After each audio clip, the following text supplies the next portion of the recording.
In this video, I will show you how to fix Wi-Fi networks not showing in Windows 11. First, open the Start menu, search for Services, and open it. Scroll down and find WLAN Autoconfig. Right-click it and select Restart.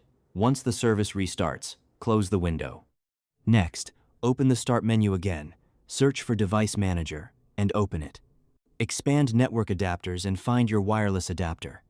Right-click it and select Disable Device, then click Yes to confirm.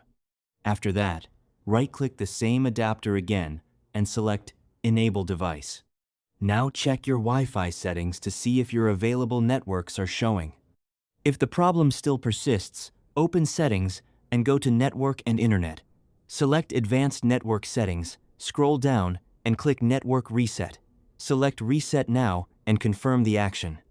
Once the network reset is complete, restart your computer and check your Wi-Fi connection again. And that's how you can fix Wi-Fi networks not showing in Windows 11.